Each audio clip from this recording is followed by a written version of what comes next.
पढ़ेंगे भारत में राष्ट्रवाद। कहाँ पे? भारत में राष्ट्रवाद चैप्टर दूसरा है। ठीक है, तो आज हम लोग चैप्टर दूसरा पढ़ेंगे हिस्ट्री का, भारत में राष्ट्रवाद।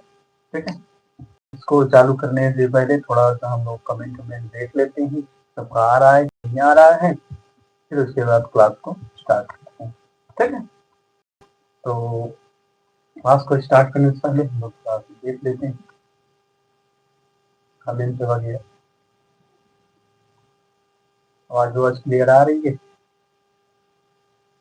सब कुछ क्लियर है? आवाज वो देख लीजिए थोड़ा सा, तब उसके बाद जो है चैप्टर पढ़ें। ठीक है, आवाज तो सही आ रही है?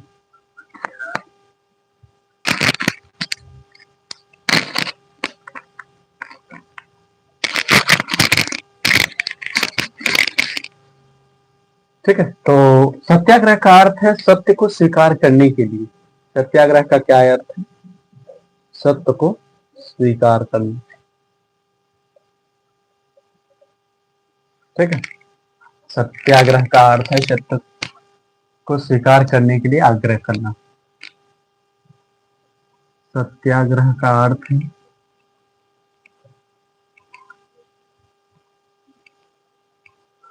सत्य को स्वीकार करने के लिए आग्रह करना। सत्य को स्वीकार करने के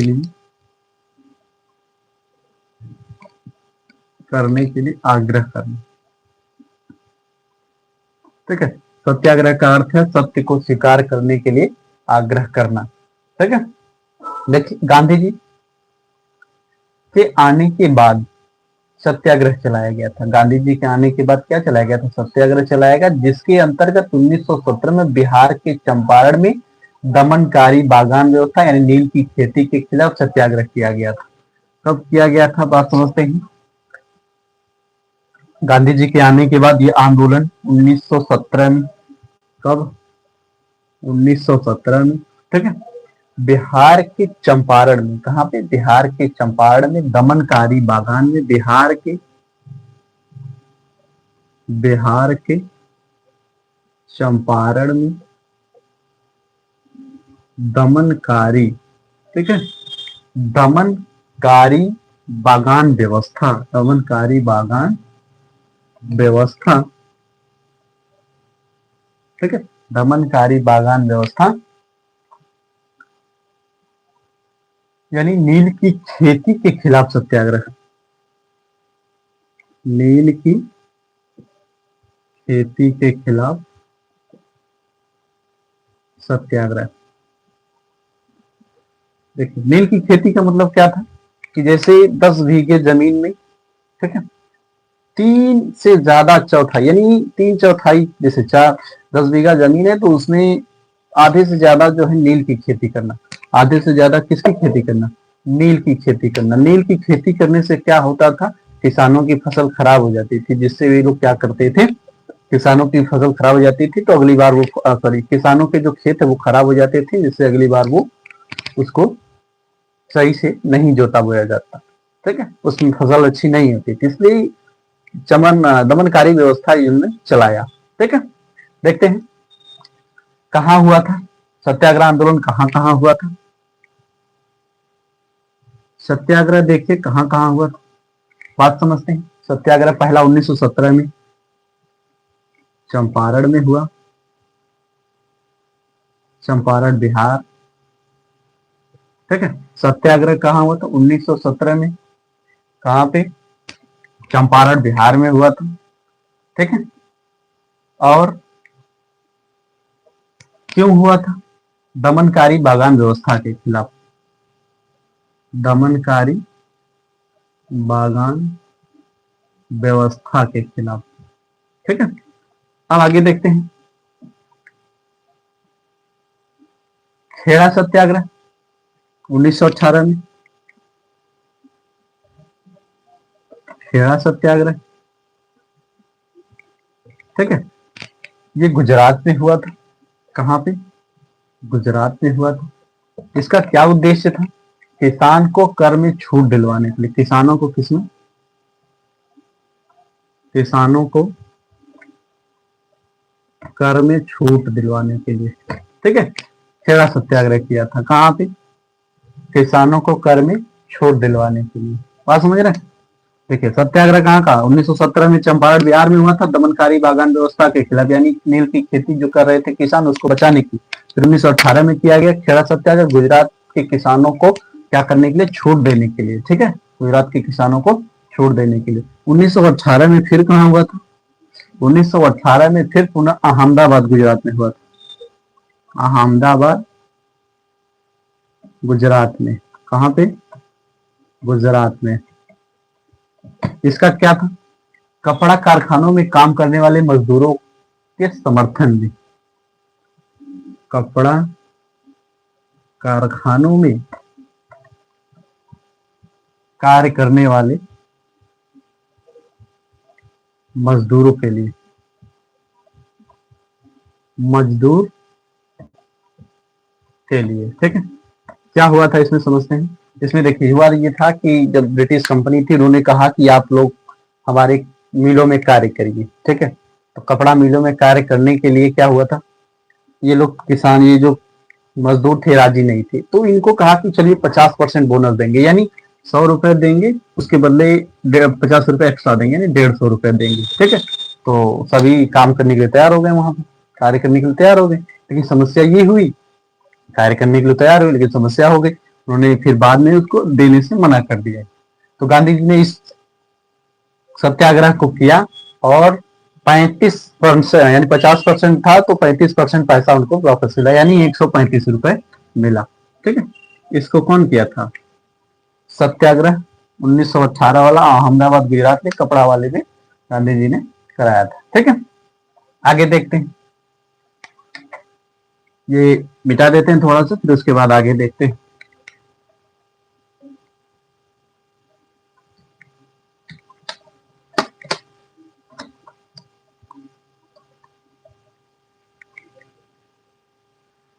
यहां तक तो आपको समझ में आया होगा। तो अहमदाबाद में क्या हुआ था, 1918 में गुजरात खेड़ा जिले में किसानों की मदद के लिए सत्याग्रह किया गया था, चंपारण में किसानों की मदद के लिए किया गया था, और गुजरात में मजदूर जो कार्य कर रहे थे उनको भी मदद करने के लिए किया गया था, ठीक है। देखिए राउलेट एक्ट, राउलेट एक्ट कब लाया गया? राउलेट एक्ट 1919 में बना, 1919 में बना, ठीक है, 1919 में बना, जिसके अंतर्गत राजनीतिक कैदियों को बिना मुकदमा चलाए 2 साल तक जेल में बंद रखने का प्रावधान, जिसमें जिसमें क्या हुआ था, राजनीतिक कैदी को, यानी जो राजनीति कर रहे थे, राजनीतिक कैदियों को बिना मुकदमा चलाए, बिना मुकदमा चलाए, ठीक है, जेल में रखा जाता था। कहाँ किया रखा था? जेल में रखा जाता था, ठीक है। उनको बिना बताए मुकदमा चलाए उनको कहाँ रख दिया जाता था? जेल में रख दिया जाता था, ठीक है। आगे बात समझते हैं।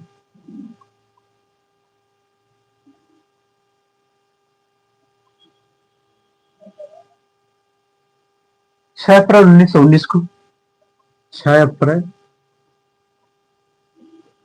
1919 को क्या हुआ था? 6 अप्रैल 1919 को महात्मा गांधी के नेतृत्व में, महात्मा गांधी जी के नेतृत्व में, ठीक है, महात्मा गांधी के नेतृत्व में क्या हुआ था? अखिल भारतीय हड़ताल आयोजन किया गया था। क्या हुआ था? अखिल भारतीय हड़ताल आयोजन किया गया था।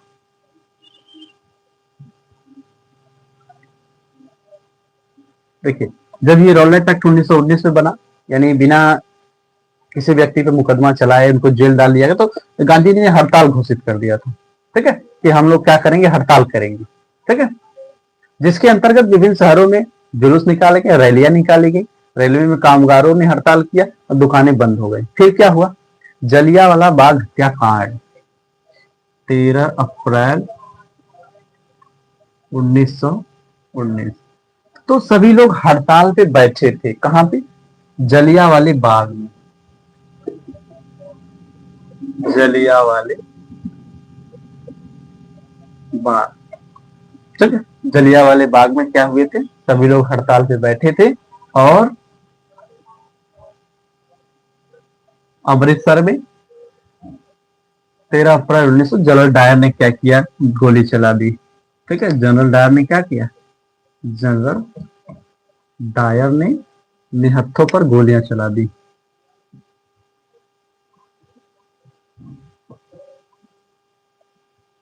गोलियां चला दी गई।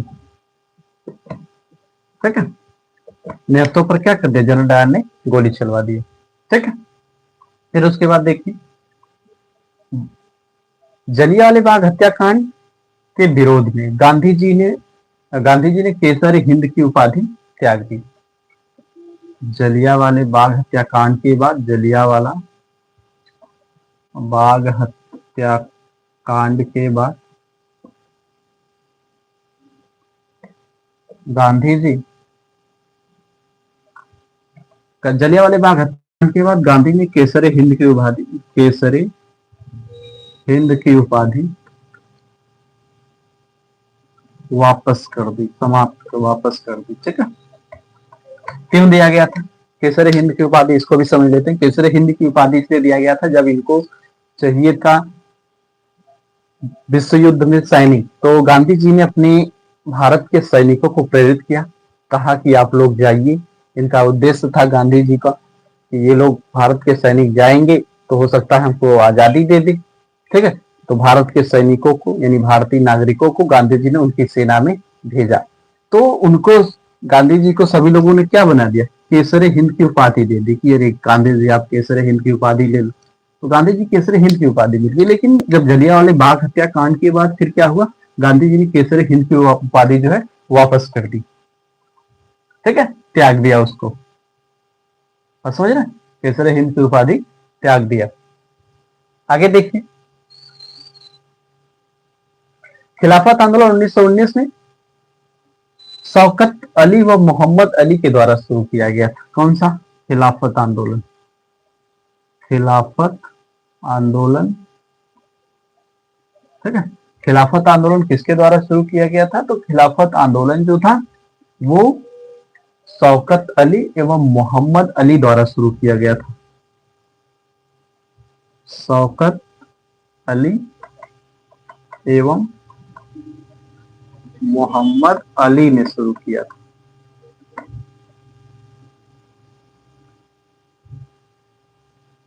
ठीक है, खिलाफत आंदोलन किसने शुरू किया था, खिलाफत आंदोलन शौकत अली एवं मोहम्मद अली ने शुरू किया था। ठीक है, हो सकता है इतना समझ में आया होगा। केसर हिंद की उपाधि क्यों दी थी, केसर हिंद की उपाधि इसलिए दी थी कि गांधी जी क्या किए थे कि भारतीय सैनिकों को प्रेरित किए थे। ठीक है, अंग्रेजों के सैनिक में लड़ने के लिए प्रथम विश्व युद्ध में। ठीक है, चलिए मिटाते हैं इसको।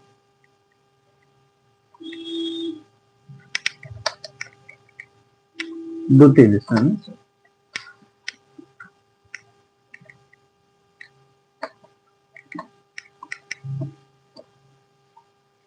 आगे बात समझते हैं। महात्मा गांधी 1909 में हिंद ए स्वराज की पुस्तक लिखी, हिंद ए स्वराज की पुस्तक लिखी।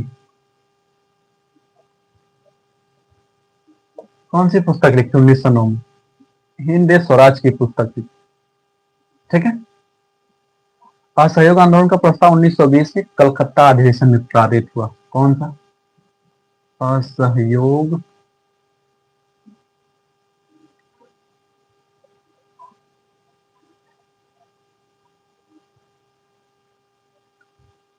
असहयोग आंदोलन का प्रस्ताव 1920 में हुआ था, कलकत्ता अधिवेशन में।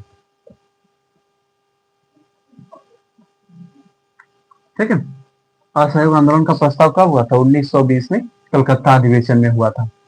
ठीक है, 1922 की घटना, 1922 में चौरी चौरा की घटना से दुखी होकर महात्मा गांधी ने असहयोग आंदोलन वापस ले लिया। 1922 में चौरी चौरा की घटना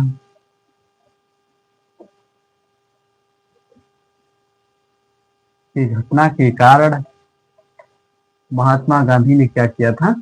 महात्मा गांधी ने असहयोग वापस ले लिया। असहयोग क्या किया? असहयोग आंदोलन वापस ले लिया। ठीक है, क्या हुआ था 1922 में? असहयोग आंदोलन जो हुआ था, गांधी जी ने क्या किया था? अपना जो चौरी चौरा की घटना हो गई थी, यानी एक स्टेशन में सभी पुलिस कर्मियों को जला दिया गया था जितने भी थे, तो इस घटना को देखते हुए गांधी जी ने असहयोग वापस ले लिया। ठीक है, असहयोग जो है वापस ले लिया।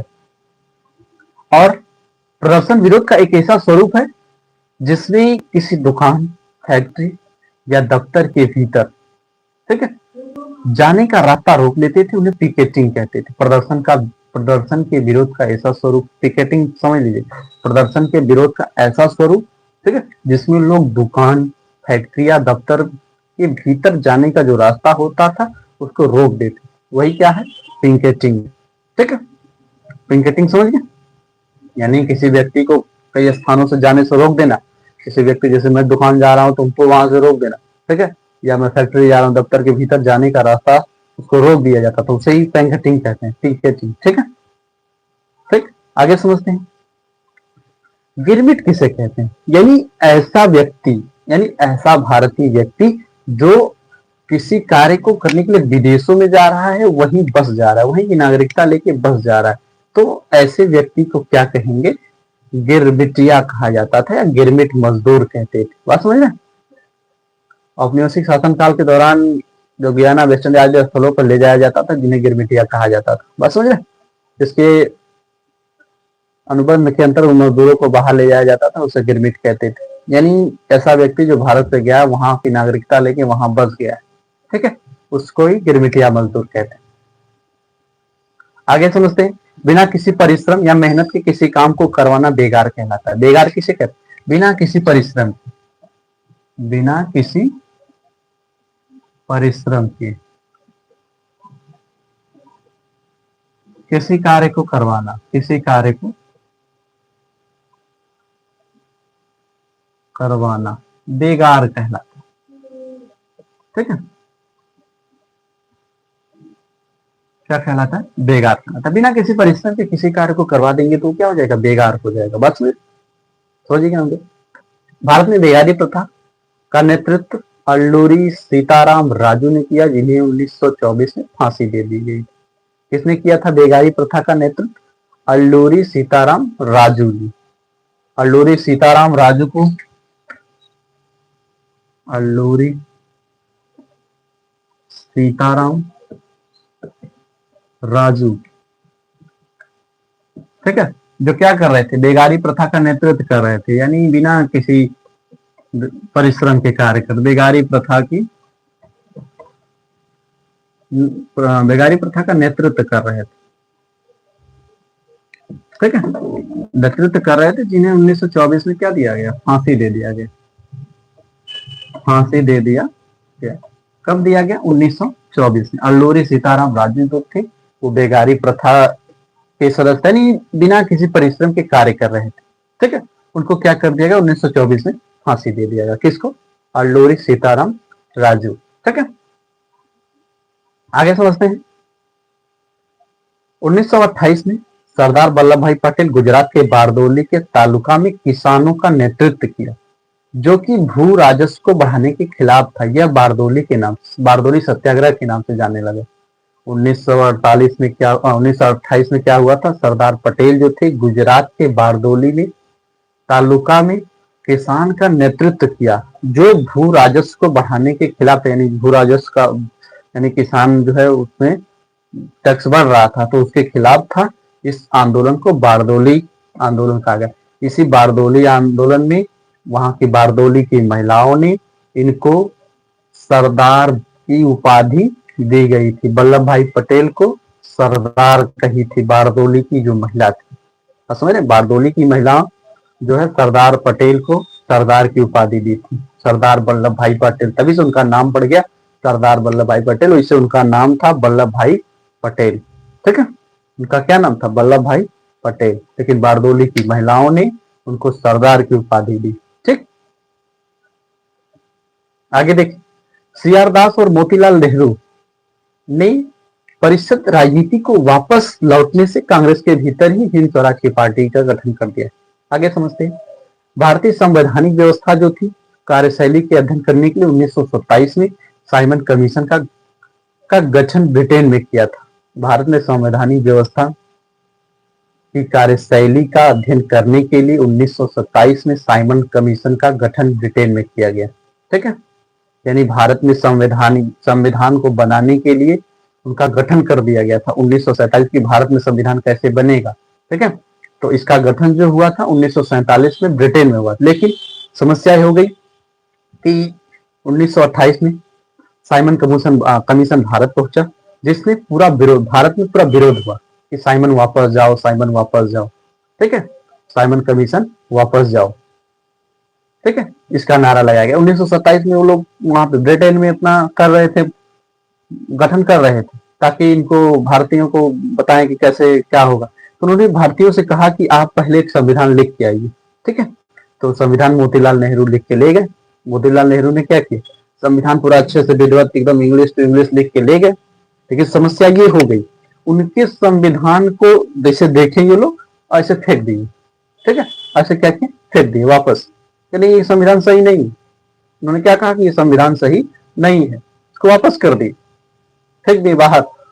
अब उनका संविधान हालांकि अच्छा था, इस संविधान को ले जाकर के उन लोगों ने अपने यहाँ चलाया। ठीक है, फिर अगले साल वापस जब लौटे तो उनका विरोध हुआ। Simon commission go back, Simon commission वापस जाओ का नारा लगाया गया भारतीयों के द्वारा। बात समझ रहे, भारतीयों के द्वारा क्या किया गया, नारा लगाया गया। बात समझेगी नहीं, साइमन कमीशन का नारा देखिए। साइमन कमीशन 1928 में भारत पहुंचा, 1928 में भारत पहुंचा। परीक्षा में पूछ सकता है कि साइमन कमीशन भारत कब आया, तो 1928 में साइमन कमीशन भारत आया। और इसी समय साइमन वापस जाओ का नारा लगा। इसी समय किसका नारा लगा, साइमन वापस जाओ, वापस जाओ का नारा लगाया गया। 1928 में साइमन वापस जाओ का नारा लगाया गया। 1929 में फिर क्या हुआ, जवाहरलाल नेहरू की अध्यक्षता में दिसंबर 1929 में कांग्रेस में लाहौर का अधिवेशन हुआ। कहां पे, कांग्रेस का अधिवेशन 1929 में, कांग्रेस का अधिवेशन, ठीक है, 1929 में। कब हुआ, लाहौर में हुआ। जिसकी अध्यक्षता कौन कर रहे थे, पंडित जवाहरलाल नेहरू कर रहे हैं। ठीक है, 1929 में कांग्रेस की अध्यक्षता 1929 में पंडित जवाहरलाल नेहरू जी कर रहे थे। ठीक है, लाहौर में। तो इसमें क्या हुआ था, इसमें कहा कि, इसमें सभी लोगों ने कहा कि पूर्ण स्वराज, इसमें पूर्ण स्वराज की मांग करी, नहीं कहा कि हम लोग स्वतंत्र, सभी भारतीयों ने क्या कहा कि हम लोग स्वतंत्र है। तो पूर्ण स्वराज ऐसे लगातार चलते आ रहा था, लगातार 20 सालों से 1947 से चलते आ रहा था। ठीक है, जब ये संविधान 1946 में बन के तैयार हुआ, ठीक है, 26 नवंबर 1946 में बनकर तैयार हुआ, तो इसको 2 महीने बाद लागू किया गया। क्यों लागू किया गया, क्योंकि संविधान को ही 26 जनवरी 1947 पर रख दिया गया। तो ये आप बताइए, जो कोई भी त्योहार आप लगातार 20 सालों से मनाते आ रहे हैं, तो क्या उसको छोड़ेंगे, नहीं छोड़ेंगे ना। इसलिए उस त्योहार को छोड़ना नहीं था, इसलिए वो क्या किया कि उसमें उस त्योहार के ऊपर उसको लागू कर दिया गया। बात समझ रहे, उस त्योहार को लागू कर दिया गया, यानी उस संविधान को उस दिन लागू कर दिया था 26 जनवरी को। आगे समझते हैं, मिटा देते हैं इसको।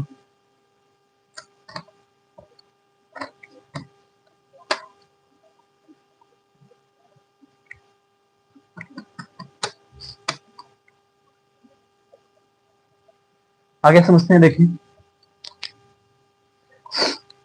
नमक दांडी यात्रा जो है 12 मार्च 1930 को शुरू किया था। नमक दांडी मार्च 12 मार्च 1930 को शुरू किया गया था। 12 मार्च 1930 को शुरू किया गया था नमक दांडी मार्च। अंग्रेजों ने कहा कि नमक पर कर बढ़ाया जाएगा, तो गांधी जी ने पैदल यात्रा शुरू कर दिया।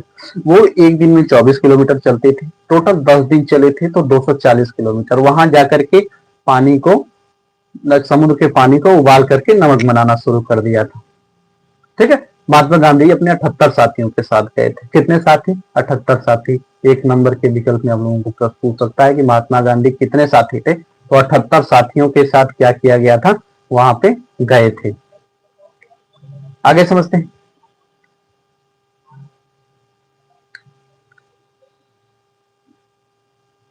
बारह मार्च 1930 को यह शुरू किया गया था, 78 साथियों के साथ गए थे। ठीक है, आगे समझते हैं। महात्मा गांधी 6 अप्रैल 1930 को गुजरात में दांडी पहुंचे और नमक कानून तोड़ा। कहा? 6 अप्रैल 1930 को, 12 दर 6 अप्रैल 1930 को कहां पहुंचे? गुजरात पहुंचे और दांडी पहुंचे, नमक कानून तोड़ा। गुजरात पहुंचे, गुजरात के दांडी में पहुंचे थे, गुजरात के दांडी पहुंची, नमक कानून तोड़ा, नमक कानून तोड़ा। ये 24 दिनों तक चले थे, इनके 78 साथी थे। ठीक है, 24 दिनों तक इनका कानून चला। ठीक, आगे समझते हैं। गांधी जी ने एक बार फिर आंदोलन वापस ले लिया। गांधी जी ने क्या किया? एक बार फिर आंदोलन वापस ले लिया। 15 मार्च 1931 को उन्होंने इरविन के साथ समझौते पर हस्ताक्षर किए। ठीक है, गांधी इरविन समझौता, गांधी इरविन समझौता जो हुआ था वो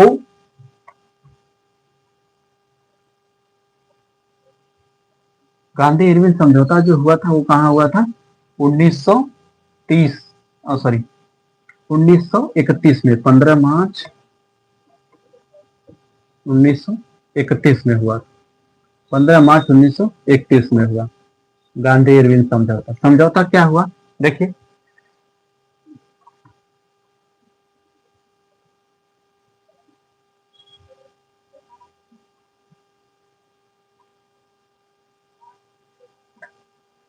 देखिए, वायसराय लॉर्ड इरविन की अक्टूबर 1929 में भारत के लिए डोमिनियन स्टेट का ऐलान कर दिया गया। किस स्टेट का? Dominion state.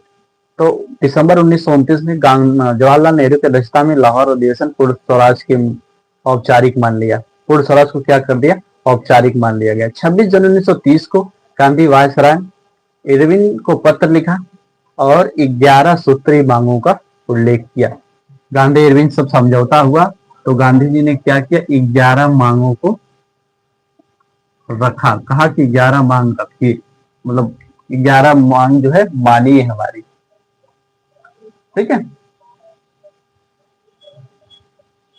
11 मांग गांधी जी ने किया। किससे? गांधी इरविन समझौते में। ठीक है, गांधी इरविन समझौते में क्या किया था? 11 मांग, 11 सूत्री मांगों का उल्लेख किया था। ठीक है, देखिए 1928 में स्थित दिल्ली में स्थित फिरोज शाह कोटला में हुई बैठक, हिंदुस्तान सोशलिस्ट रिपब्लिकन आर्मी की स्थापना भगत सिंह, जतीराम, अजय घोष शामिल थे। ठीक है, 1929 में भगत सिंह, बटुकेश्वर दत्त और लेजिस्लेटिव असेंबली में बम फेंक दिया। कब? समझते हैं, समझते हैं इसको। 1929 में भगत सिंह और बटुकेश्वर दास, भगत सिंह और बटुकेश्वर दास ने क्या किया था? लेजिस्लेटिव असेंबली, लेजिस्लेटिव असेंबली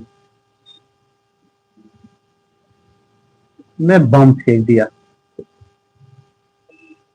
क्या किया था? बम फेंका। ठीक है, लेजिस्लेटिव असेंबली में बम फेंका। उसी वर्ष उस ट्रेन को उड़ाने का प्रयास किया जिसमें इरविन यात्रा कर रही थी। उसी समय उस ट्रेन को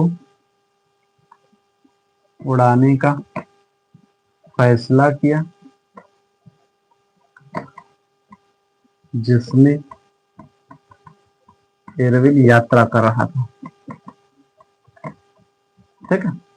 क्यों ऐसा किया? देखिए, जब साइमन कमीशन आया था तो उस समय इतना दंगा हुआ, उसी समय लाला लाजपत राय की सर पे चोट लगने से या डंडा लगने से उनकी मृत्यु हो गई। तो इसका बदला लेने के लिए 23 वर्ष के भगत सिंह 1929 की लेजिस्लेटिव असेंबली में बम फेंक दिया। ठीक है। जिस पर भगत सिंह पर मुकदमा चला, उसे फांसी दे दी गई। इस पर उसको क्या किया गया?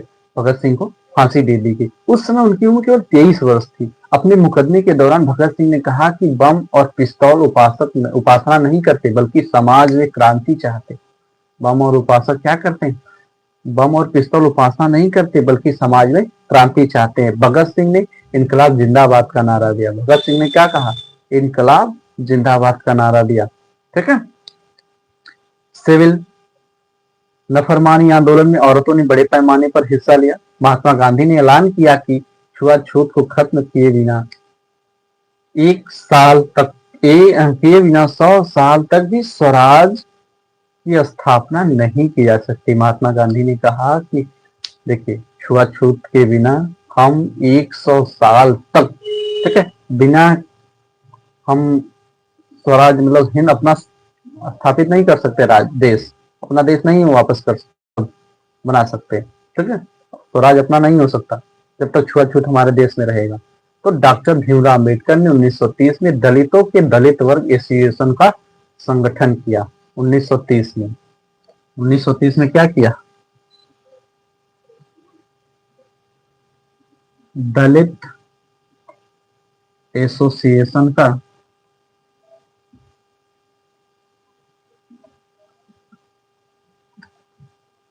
स्थापना किया। ठीक है। 1930 में दलित एसोसिएशन की स्थापना डॉक्टर भीमराव अम्बेडकर के द्वारा किया गया। तो आज के लिए इतना ही। तो मिलते हैं दोस्तों अगली क्लास में। तब तक के लिए आप लोग अपना ध्यान रखिए। हमारे चैनल को सब्सक्राइब करिए, लाइक करिए, शेयर करिए। ये वीडियो बहुत ही अच्छी, बहुत ही महत्वपूर्ण वीडियो है। आप एक बार फिर से पुनः इस वीडियो को पूरा देखिए। ठीक है। तो एक बार फिर हम बम कांड को बता देते हैं, भगत सिंह के द्वारा जो हुआ था। तो भगत सिंह ने, देखिए, जब इनकलाब जिंदाबाद, सॉरी, जब साइमन कमीशन आया भारत, साइमन कमीशन भारत आया तो बहुत सारे दंगे हुए। Simon commission go back, Simon commission go back. ठीक है। 1927 में हुआ। तो 1927 में लाला लाजपत राय के सिर में चोट लग गई, जिससे उनकी मृत्यु हो गई। इसका बदला लेने के लिए इसका बदला लेने के लिए भगत सिंह ने कहा कि मैं क्या करूंगा, इरविन को मार दूंगा, इरविन को जान से मार दूंगा।